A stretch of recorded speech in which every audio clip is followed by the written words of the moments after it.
শিল্প, স্বাস্থ্য, শিক্ষা যেদিকে তাকাও কি দেখতে পাও তুমি? কিছুই দেখতে মানে শিল্প বলতে ওই শিল্প, চুরির শিল্প দেখতে পায়। এখন সত্যি চপের শিল্পের সংখ্যা বেড়েছে, মানুষ বাধ্য হয়ে হুম। করছেন। কিছুই নেই গো। আমরা যখন স্টুডেন্ট ছিলাম না, তখন এত পলিটিক্সের এত মাথা ব্যথা ছিল না। হুম। এখন তো পলিটিক্যালি দূষিত হয়ে যাওয়া একটা রাজ্য হয়ে গেছিল, এখন আশা করি কমবে। তো এখানে ওটাই বেশি ন্যারেটিভ ছিল, ওটাই বেশি চর্চা হতো। না কলকারখানা ছিল। আগে কলকাতা মানে একটা বিরাট ব্যাপার, কলকাতায় চলে আসা মানে আমাদের পরিবার ভেবে ভেবে ফেললো যে একটা ইনকাম করে রাইট। বাড়িতে পাঠাবে।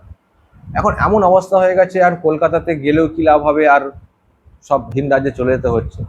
তো কিছুই নেই, জিরো এডুকেশন, জিরো শিল্প, জিরো। এ আর নতুন করে আমি আর কি বলবো, সবাই তো বলছেন। হুম। এতটাই ভগ্ন দশা।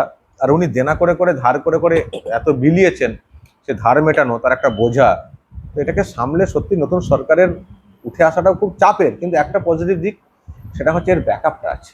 রাইট, ডাবল কেন্দ্র ইঞ্জিন, থেকে। ডাবল ইঞ্জিনটা, তো এর ব্যাকআপটা আছে। অভিষেকের রাজনৈতিক ভবিষ্যৎ তুমি কিভাবে দেখো? আমি তো অভিষেককে পরিষ্কার দেখতে পাচ্ছি, যদি জেলের বাইরে থাকে তুমি দেখবে 3-4 বছর পর, বেশি হুম। দিন বলবো না, যদি জেলের বাইরে থাকেন হুম। অভিষেক, তুমি দেখবে সন্ধ্যেবেলা গেলে ওই অভিষেক চায়ের দোকানে বসে চা খাচ্ছে। নর্মাল হয় না পাড়ার আড্ডা, হুম। চায়ের দোকানে চা খাচ্ছেন, কেউ হয়তো একজন পাশ দিয়ে যেতে যেতে যেতে বলছেন, কি অভিষেক কেমন আছিস, মানে এই টাইপের। আমি পরিষ্কার দেখতে পাচ্ছি এটা, এর বাইরে আমি কি দেখতে পাচ্ছি না। কারণ হুম। উনি কিন্তু আর এমপি হতে পারবেন না। হুম। এই যে এমপি আছেন আছেন, এরপর উনি কিন্তু এমপি হতে পারবেন না। আর আমি জানি না উনি আর ডায়মন্ড হারবারে দাঁড়াবেন কিনা।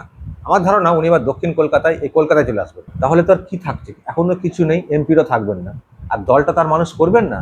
আর ওনার এরকম ক্ষমতা নেই বা ইমেজ নেই, উনি নিজস্ব নতুন দল আবার অন্যভাবে তৈরি করে হুম। বেরোবেন। তাহলে ওনার পলিটিক্যাল ভবিষ্যৎ কিন্তু খুব খারাপ। বরং এটা হতে পারে কোনো একদিন হয়তো রাজনৈতিক সন্ন্যাস নিয়ে নিলেন, হুম। হয়তো এখানে আর থাকলেনই না, বিদেশে চলে গেলেন, শিফট করে হুম। চলে গেলেন থাইল্যান্ডে বা কোথাও।